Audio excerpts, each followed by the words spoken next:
What is at stake, Libby? Hi, David. Good evening. Yeah, what is at stake? I mean, honestly, gridlock is at stake. That looks like the most likely outcome here, with Republicans most likely flipping the House. Of course, that's consistent with history. On average, the party out of power wins 26 seats in the House since World War II. So again, that looks likely to happen tonight. I think the big question, though, is what happens to the Senate. Now, in terms of the sort of policy and market implications, probably not all that different. As long as the Republicans flip the House, as long as they have some majority in the House, again, they'll be able to obstruct, they'll be able to provide oversight and what have you. So I think that's really where the focus for the markets has been and will be tonight. And again, much of that is priced in. I think there is the expectation that the House will flip. Really, the question is sort of how big the margin would be. Well, we'll take us into that, Libby. In an economy which arguably is overheated, we have inflation we still don't have under control. Gridlock doesn't sound so bad, but if we turn into a recession, that might change.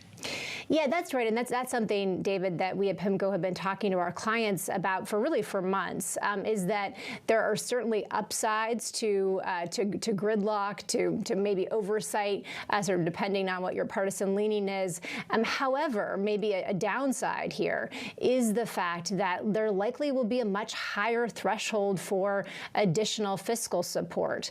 Our expectation is that the economy will likely slow going into the new year. If there is a recession, it will likely be shallow. But I think the point here for the markets is even if it were a deeper recession, as long as Republicans control one chamber, if not two chambers, the threshold for any sort of additional fiscal support will be much higher. Again, even if there is a deeper recession, because of course, as you know, David, usually the party out of the White House does not like to help the White House, especially going into a presidential cycle, and that will be no different next year.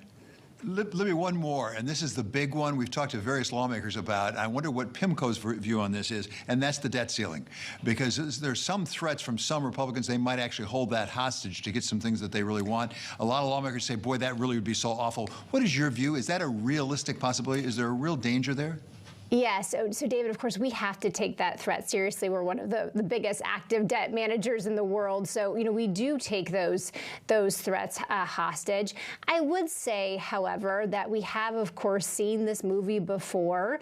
And usually, or all the time, every time this has happened in history, usually one party blinks. And while, presumed Speaker McCarthy, if Republicans win tonight in the House, he did say that he will likely use the leverage of the debt ceiling to try to cut spending. He also said, importantly, which I think has sort of been lost by some of the press reporting, that he wouldn't necessarily take it to the brink as well. And you have to remember, David, that just the proximity to 2024, we're talking about we're going to have to probably increase the debt ceiling, the third quarter, fourth quarter of 2023. 2024 will be right around the corner. Republicans will not want to put the White House in jeopardy by sort of taking us to the brink with the debt ceiling. Libby, if the Republicans do take majority in the House, we don't know that'll happen. Does it matter how big the margin is, how much leeway perhaps Kevin McCarthy has?